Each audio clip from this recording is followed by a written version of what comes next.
हाँ, तो first of all हमको सेकंड इक्वेशन ऑफ मोशन तो याद होनी चाहिए।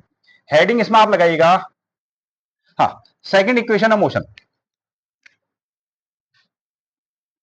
इसमें आप हेडिंग लगाओ which is second equation of motion, और यहां पर को सेकंड इक्वेशन ऑफ मोशन को लिखिए, ये हो गया आपका S is equal to U T plus half A T square, half A T square, और साथ में ये आपका VT ग्राफ से हम इसको बनाने वाले हैं, वही चीज है ना, वेलोसिटी टाइम ग्राफ से हम इसको बनाएंगे। और ये जो मटेरियल है इसको हम यहां से हटा देते हैं, एक काम ही हुआ। लेकिन दूसरी इक्वेशन को सॉल्व करने में पहली इक्वेशन की मदद ली जाएगी,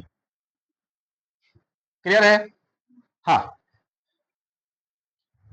तो पहली इक्वेशन को जब हमने सॉल्व किया उसमें देखा कि ए से लेकर बी तक जब ऑब्जेक्ट गया तो उसमें कितना एक्सेलरेशन क्रिएट हुआ, एक्सेलरेशन क्रिएट हुआ। अब जब हम दूसरी इक्वेशन को देखते हैं S is equal to U T plus half A T square, जब हमें देखते हैं तो एस किस चीज को डिनोट करता है, डिस्टेंस को, डिस्प्लेसमेंट को, ठीक है। तो हमको क्या लेना पड़ेगा, हमको कहना पड़ेगा कि ए से लेकर बी तक जब ऑब्जेक्ट जा रहा है तो उसमें कितना डिस्प्लेसमेंट क्रिएट होता है, ठीक है। हाँ, यहां से एक और से इसको देखते हुए डिस्प्लेसमेंट इन, इसमें हाँ नोट करेंगे which is named as distance travelled, ऐसा इसको यूज कर लो, distance travelled, distance travelled, distance travelled. और डिस्टेंस को आप कैसे लिखते हो, एस से, डिस्टेंस को कैसे लिखते हो, एस से लिखते हो, एस आपको मिल गया, फॉर्मूले में आपको जो एस निकालना है उसकी वैल्यू आपको मिल गई, डिस्टेंस ट्रेवल्ड एस, ठीक है। और ये ऐसा कर लो, डिस्टेंस ट्रेवल्ड ए बी कह दो,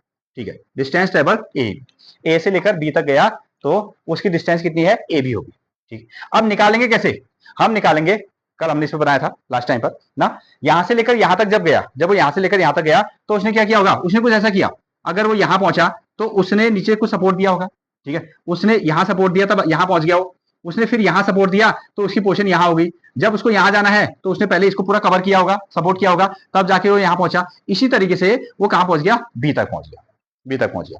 तो एक और हमने लिखा डिस्टेंस ट्रेवल्ड ए बी, और दूसरी ओर क्या करेंगे, ग्राफ, ठीक है, ये जो आपका VT ग्राफ, ठीक है, जो ग्राफ है एरिया अंडर द ग्राफ, क्या वर्ड यूज किया जाएगा, एरिया अंडर द ग्राफ, ठीक है। जो एरिया अंडर द ग्राफ होगा वही कितनी डिस्टेंस ट्रेवल्ड कर रहा है उसको वो बताने वाला है। इसमें नोट करें, area, area under the graph, area under the graph. अब इस ग्राफ का नाम बताओ, एक कॉर्नर से पकड़ो, ठीक है, यहां से लेकर ये पूरा है ना, ये पूरी एरिया है, यहां शुरू करते हैं, ओ ए बी सी डी ओ, ऐसा आप यूज कर लो, ठीक है। Area under the graph which is named as O A B C D O, इसकी बात हो रही है, ठीक है, यहां तक डिस्टेंस ट्रेवल्ड ए बी और एरिया अंडर द ग्राफ। अब हम ना, अब हम इतना बड़ा नहीं लिखते हैं, डिस्टेंस ट्रेवल्ड ए बी, ठीक है। अब हमको तो पता है डिस्टेंस को हम कैसे लिखते हैं, यू से डिनोट करते हैं, सॉरी, डिस्टेंस को हम कैसे लिखते हैं, एस से, एस हमने लिख दिया। हाँ, एरिया अंडर द ग्राफ, इस एरिया को हमको निकालना है, इस एरिया को हमको निकालना है, या तो आप ऐसा फॉर्मूला लगाओ पूरे एरिया एक साथ निकल जाए, या तो आप इसको टुकड़े कर दो, ठीक है। मतलब हम पूछ रहे हैं कि ये पूरी एरिया कितनी है, तो जवाब आया हमको आधा क्या दिख रहा है, ये हाँ, आधा हमको ट्रायंगल दिख रहा है, आधा हमको दिख रहा है ट्रायंगल। तो हमने लिखा एरिया ऑफ ट्रायंगल, इसका नाम है A B C, area of triangle ABC, आधा पोर्शन आया, देखो आधा ये वाला पोर्शन आया। अब मुझे बताओ ये क्या दिख रहा है आपको, नीचे वाला पोर्शन, रेक्टेंगल, रेक्टेंगल। तो दूसरा हमने क्या लिखा, एरिया ऑफ रेक्टेंगल, उसका नाम बताओ, ओ ए सी डी, इसका नाम क्या है, ओ ए सी डी। ये तरकीब होगी ना, ठीक है। ये एरिया कैसे निकालेंगे, हमने कहा कैसे निकालेंगे, ये पूरी एरिया कितनी है, तो तुमने कहा ये एरिया क्या है, ट्रायंगल की एरिया है, ट्रायंगल की एरिया, ये एरिया किसकी है, रेक्टेंगल की एरिया है। दोनों एरिया को अगर हम जोड़ेंगे तो पूरी ग्राफ की एरिया आ जाएगी, बात खत्म, ठीक है। हमको सिंपल उसको बना के लेके आना है अगेन। अब देखो एरिया ऑफ द ट्रायंगल क्या होता है, half into base into height, ठीक है, हाफ इंटू साथ में हो गया आपका बेस इंटू हाइट, ये ट्रायंगल का फॉर्मूला हो गया। और इसका क्या होता है, लेंथ इंटू क्या, ब्रेथ, लेंथ इंटू क्या, ब्रेथ, ठीक है। Again S is equal to 1/2, base बताओ, बेस हो गया एसी, ये त्रिभुज, ये ट्रायंगल जो है, ये ट्रायंगल, इसका बेस क्या है, एसी, यहां हमने लिखा एसी। हाइट बताओ, हाइट, ये क्या कर रहा है, ये आपका हाइट का काम कर रहा है, इसको हमने क्या लिख दिया, बीसी, बीच में लगा दिया प्लस। अगेन ये आपके पास में क्या है, रेक्टेंगल, ये रेक्टेंगल है। लेंथ बताओ, लेंथ बताओ। हाँ एसी, एसी भी हो सकती है, ओडी भी हो सकती है, कोई टेंशन नहीं है। ये भी टी है, ये भी टी है ना, ठीक है। ये लेंथ, ये लेंथ, तो इसका हमने क्या नाम लिख दिया, एसी। अच्छा बेस बताओ, सॉरी ब्रेथ बताओ, ये भी दोनों कैसे हैं, सेम सेम, ठीक है। एओ लिखो या सीडी लिखो, क्या लिखोगे, ए ओ लिख दिया, ऐसा हमने यूज कर लिया, ठीक है। अगेन यहां देखो, again S is equal to 1/2 AC. AC की वैल्यू कितनी है, देख के बताओ तो कितनी है एसी की वैल्यू, कहां है, ठीक है इधर देखना है। अब तुमने जो मिस किया ना वो नहीं आएगा तुमको। हाँ एसी की वैल्यू कितनी है, टी, यहां को, यहां हमने क्या लिख दिया, टी इंटू बीसी की वैल्यू कितनी है, हाँ v माइनस यू, ये हमने यहां पर क्या रख दिया, v माइनस यू रखा, ठीक है। प्लस अगेन एसी की वैल्यू कितनी है, टी, ये हमने रख दिया।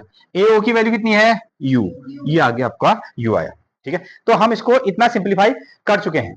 अगेन अगेन अगेन अगेन अब देखो थोड़ा सा इसको और छोटा करते हैं, एक मिनट, एक minute. S is equal to 1/2, ये हमको क्या मिल रहा है, 1/2 मिल रहा है, साथ में कितना मिल रहा है, टी मिल रहा है, इसके साथ में क्या है, v माइनस यू है, और प्लस, और कितना है, u और t है, u और t है, u और t है, इतना मिला। अब ये इक्वेशन को और इस इक्वेशन को कंपेयर करो, इसमें कंपेयर करो, और यहां मुझे देख के बताओ कि कौन सी चीज एक्स्ट्रा आ गई है, कौन सी चीज चाहिए और कौन सी चीज नहीं चाहिए। मैच करें, मैच करते हैं। यहां एस है, यहां भी एस है ना, यहां 1/2 है, यहां भी 1/2 है, ठीक है। यहां टी है, हाँ यहां टी का स्क्वायर है, मतलब कि इसको रखना है, ठीक है। इधर यूटी है, हाँ इधर भी क्या है, यूटी है, इतना मिल गया। तो कौन सी चीज एक्स्ट्रा आ रही है, हाँ v माइनस यू एक्स्ट्रा आ रही है, इस चीज को हमको हटाना पड़ेगा, ठीक है बिल्कुल। v माइनस यू एक्स्ट्रा आ रही है, इसको हटाना पड़ेगा, और इसको हटाने के लिए हमको क्या करना पड़ेगा, पहली इक्वेशन की हेल्प लेनी पड़ेगी, ठीक है, पहली इक्वेशन की हेल्प लेनी पड़ेगी। समझ पाए हैं, ठीक है। हमने कंपेयर किया, हमने कंपेयर किया, चलिए सॉल्व कर लेते हैं, फिर आप लोग करोगे। अगेन देखो यहां से आते हैं, तो v इज इक्वल टू कितना, u प्लस एटी, साइड में लिखोगे हाँ इक्वेशन को, v is equal to u plus at. अब u को इधर ट्रांसफर करो, v minus u is equal to कितना आया, at, v minus u is equal to at, ये पहली इक्वेशन है, पहली इक्वेशन को साइड में लिखना है, फिर ऐसा बनाना है इसको। अब बताओ v माइनस यू की वैल्यू कितना रखोगे, हाँ v माइनस यू की वैल्यू कितना रखने वाले हो, 80 रखने वाले हैं। यहां आते हैं, s इज इक्वल टू 1/2, साथ में है t, ये मल्टीप्लाई है, v माइनस यू की वैल्यू कितनी, 80, प्लस कितना, ut, ठीक हो गया। अब सीरियल में रख देते हैं, s इज इक्वल टू, पहले इसको लिखा मैंने कितना, ut, प्लस ये 1/2, साथ में कितना है, a, t इंटू टी का टी स्क्वायर, लो ये हमारा दूसरा इक्वेशन भी क्या हो गया, डिराइव हो गया, समझे। हाँ ये आपको साइड में लिखना होगा, first equation by first equation, और इसको मॉडिफाइड करके ऐसा बनाना है, नोट डाउन।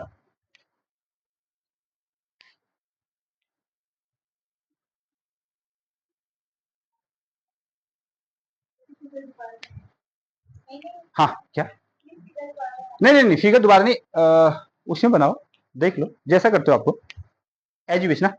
हाँ ये इंपॉर्टेंट पोर्शन है क्वेश्चन के,